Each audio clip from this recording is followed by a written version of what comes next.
Giovani, buongiorno e ben ritrovati sul canale di Napolis 1926. Per prima cosa iscrivetevi al canale, è gratis.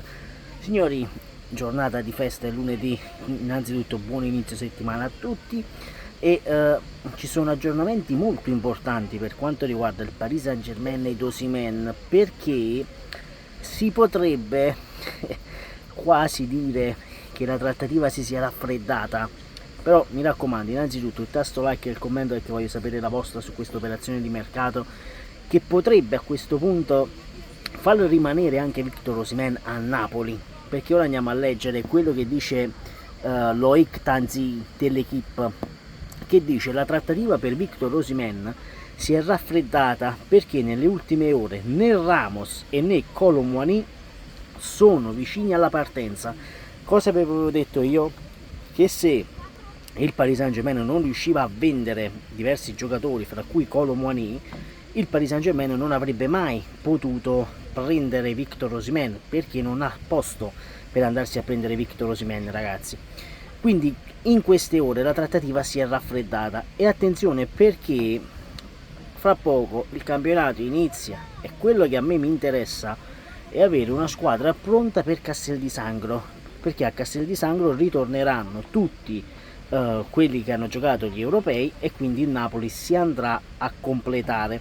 Va bene, per questo secondo me è inutile fare anche la presentazione a Di Maro, la squadra, il gruppo squadra. Non ha senso fare un gruppo squadra quando i giocatori hai mezza squadra fuori, diciamoci la verità. Però ecco, questa cosa della trattativa di Kolo Muani, che se non parte Guaiù, Osimhen rimane a Napoli, addirittura dice Loic Tanzi, l'attaccante ha parlato addirittura di permanenza al Napoli in privato con Antonio Conte. Su questo deve discutere però con Antonio Conte, che sappiamo tutti il pallino fisso di Antonio Conte è quello di Romelu Lukaku. Romelu Lukaku che nelle ultime ore, ragazzi, ha tolto tutte le foto con la sua ex squadra, se non sbaglio la Roma. Praticamente ha tolto tutto su Instagram, tutto, ha eliminato tutto. Questo è un indizio di mercato? Sì, è un indizio di mercato, ma tanto è vero che sappiamo che Lukaku vuole venire al Napoli e Conte ci sta provando in tutti i modi, ma se non esce Victor Osimhen il Napoli non può andarsi a prendere Romelu Lukaku. Questa mattina è uscita un'intervista a Mertens che dice: Romelu è un grande amico, è un ottimo attaccante, vederlo a Napoli mi farebbe molto piacere perché con lui puoi puntare a vincere. Se mi ha chiesto una mano per trovare casa, no, penso che non abbia bisogno di aiuto. E questa è una cosa molto molto importante. E oggi Marco Giordano ha rilasciato queste dichiarazioni dicendo: clamorosamente Nathan può rimanere, pare che a Conte sia piaciuto ma sarà comunque da valutare a Castel di Sangro, il Napoli potrebbe cedere solo Ostigard in difesa. E qui si va a aprire quel filone di Hermoso al Napoli, ragazzi. Secondo me Hermoso a questo punto il Napoli si va a defilare e secondo me il Napoli potrebbe optare per la difesa a 3 con Nathan, Buongiorno e Rachmani, con i braccetti, uno Oliveira, a questo punto uno Oliveira e uno Spinazzola, e dall'altro lato Di Lorenzo e poi un altro terzino sulla destra. Chi ci abbiamo? Noi lo sapete che mi ricordo, Zanoli l'abbiamo dato via, quindi andrebbe preso un altro a destra, se non sbaglio, perché mo sto andando un po' a memoria, lo sapete la mia memoria com'è. Però ecco, questa cosa di Osimhen, anzi ha parlato anche Massimo Culini ai microfoni di Sky Sport dicendo: Osimhen andrà sicuramente al Paris Saint-Germain, è ormai risaputo che il Napoli lo voglia sostituire con Lukaku, con il quale ha già un accordo. Inoltre il Napoli farà qualcosa di importante al centrocampo, l'idea è quella di prendere un calciatore allo stesso livello di Anghissa e Lobotka, di conseguenza decisamente superiore a Cajuste. Foloruccio è un calciatore che piace, ma che dovrà confermarsi a certi livelli. In questo motivo Giovanni Manna vuole un centrocampista molto più importante.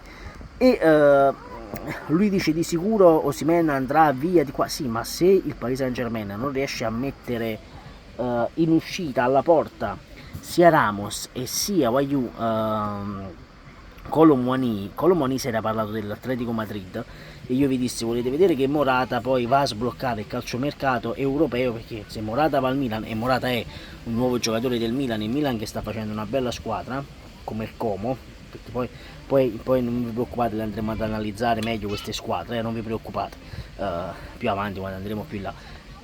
Cosa molto importante, io ho detto: boh, Morata va al Milan, si sblocca quel posto all'Atletico Madrid, l'Atletico Madrid va su Colomani, i soldi ce l'hanno, pagano la clausola di Osimhen e siamo tutti felici e contenti. E invece no, voglio, perché se la trattativa si è raffreddata, e io spero non si sia raffreddata, perché il ragazzo, con tutto il bene che posso volere a Victor Osimhen, ma il ragazzo non ha fatto né 2 partite, si allena solo e non è convocato, cioè ragazzi è assurda questa cosa, Questa è una cosa che secondo me va anche chiarita, perché se il ragazzo, come si dice, no? Il ragazzo però si allena ma non gioca perché ha paura di infortunarsi, sì, ma noi stiamo, oggi quanti ne abbiamo? Voglio un attimo, oggi quanti ne abbiamo? Siamo al 22, siamo al 22 di luglio, siamo quasi ad agosto.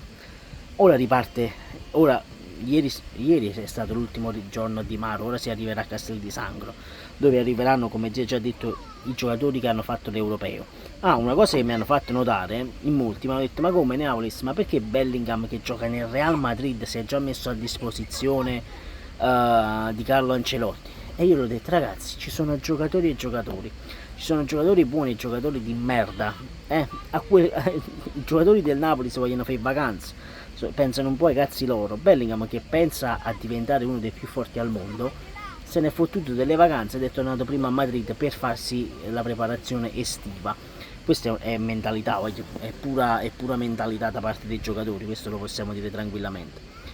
Ecco, però questa situazione di Osimhen si deve risolvere in qualche modo, perché ve l'ho già detto, questo si allena e basta, ha saltato 2 amichevoli e io lo vorrei vedere nelle mani di Antonio Conte, sinceramente, perché se io la butto lì, Osimhen è molto più forte di Lukaku, questo lo sappiamo, non nascondiamoci dietro un dito che dice no, il livello è quello, no, il livello non è quello mai, ma mai nella vita, non diciamo assolutamente stronzate, che Osimhen è 10 volte più forte di Lukaku, questo lo sappiamo, è inutile nascondersi. Il Napoli, secondo me, anzi, andandolo a pagare pure 45 milioni, secondo me è una rapina che ci stanno facendo. Una volta erano i napoletani che facevano le rapine, ma ci fanno l'oro a Nubia, cioè rendiamoci conto.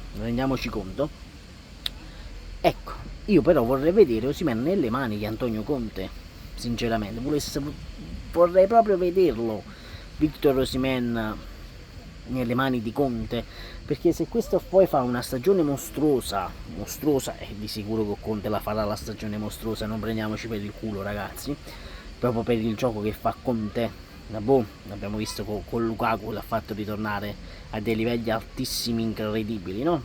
A Romelu Lukaku all'Inter, nei tempi dell'Inter. Ecco, io vi lancio la provocazione, ma secondo voi se Osimhen dovesse rimanere come cazzo si dice, a Napoli,